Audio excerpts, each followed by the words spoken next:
This is a great field to not have to travel to Europe to get. I mean, this was a top-end Diamond League field. So, yeah, really good experience. Happy with my fitness. Not totally satisfied with my decision-making, but it'll come. Yeah. Are you prepping more for 10 or 5, or is it equally balanced between the two? Pretty equal. You know, right now, yeah, so since I raced a 10K mid-March, took some serious just downtime after that, kind of doing a double peak this season. Peak for indoors in the 10K, and then a little down trough through April of just hills and long runs and tempos, and then come like now basically start to hit things a little more aggressively. So yeah, hopefully we'll time it out nicely.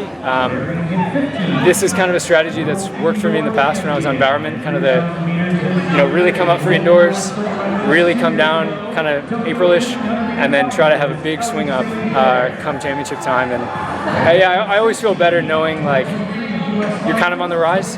Fitness-wise, just having that mental piece, rather than feel like you're hanging on by the time June hits, because you've got a long season to go after that. So summer's what counts. I like where I'm at though. Yeah. Grant, I'm sorry. in that respect, I mean, 12:51 in Nor was like it was at a peak, you know, and so I mean, obviously to be 12:53 and know that you got a lot more left, and you know, and it's only May and we're not close to a peak, yeah. like. Is that something that's really, you know, encouraging for you? I mean, you're not going to get these guys in every race all the time, but just to know how you feel at the end of a race like this. Yeah, totally. You know, nothing's guaranteed. You know, it's sometimes you're doing base training and then you pop a really good time, and then you add in a bunch of speed and specific work, and you actually don't run better. So nothing's guaranteed. I'm confident in our plan, but nothing's guaranteed. So.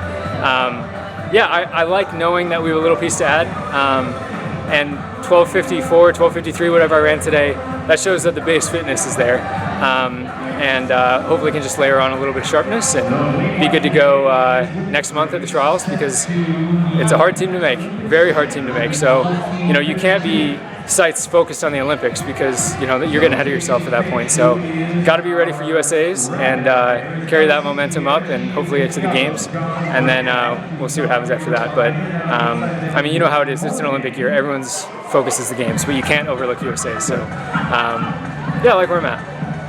I was just going to ask you, you live and train in Park City, but you go to Flagstaff sometimes. They seem similar. Why? What does one give you that the other doesn't? No snow. As simple as that. Okay. As simple as that. I would stay in Park City year-round if I could. Okay. But January and February just snows too much in Park City. So I go to Flag, and there's still snow, but less snow. So it's the same thing. Live high, train low. Exactly. Yeah. Okay. Yeah. Right. Yeah. And when I made a change a couple months ago, deciding where to base, I was torn between Flagstaff and Park City. Both are excellent places. Both I've been to several times to train, and I really like, and have good running communities, and it was kind of a toss-up. But ended up choosing Park City. I love it there. It's been an incredible place to train, and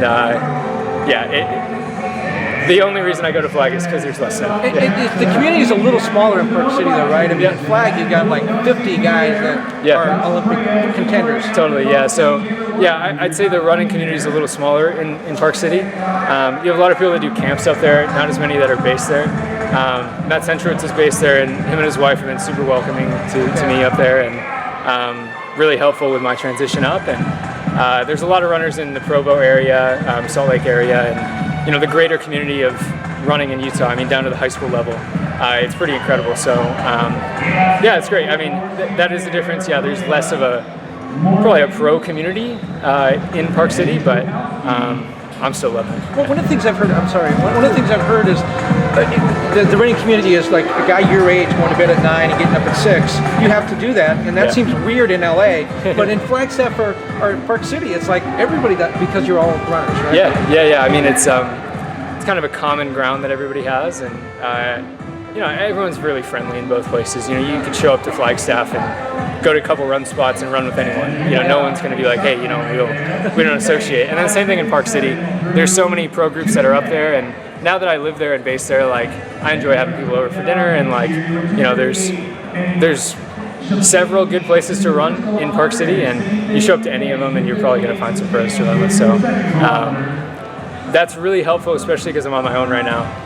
I don't have permanent training partners, so a little social time's always nice. Yeah. Thank you, man. Yeah, totally. Yeah. Grant, obviously, like you said, massive amount of respect for all your U.S. peers. Not looking one step further, beyond Hayward Field. But is it becoming more familiar for you to be around Kiplimo and Cheptegei and Barega and Aragawi? From the guy that was just being introduced to them a few years back. I know that every opportunity and every challenge is special to you. But is it becoming more routine and more familiar for you to see those guys on a regular basis? Yeah, it becomes a lot more familiar.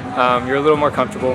Of course, you still have tremendous respect for everybody. I mean, those guys have done tons of things that I hope to do at some point, and they've already accomplished it. So, yeah, they're friendly guys. I've gotten to know them a little bit better, and yeah, it's a cool feeling because not so long ago I was in college and looked up to a lot of these people, and now you're rubbing shoulders with them and trying to beat them. So it's a mindset shift that comes with time, and yeah, it's a cool thing. I mean, the Olympic Games, you're competing with the best runners on the planet, and that's a pretty select group of people when you consider how many people have the opportunity to run on the planet. So it is a really cool, special experience, and it is cool to be there. In some of these fields, but yeah, at the same time, you have to, be a competitor and give it and try to beat these guys. Yeah. Awesome, man. Well done tonight. Stay healthy. Best luck going forward. Thanks.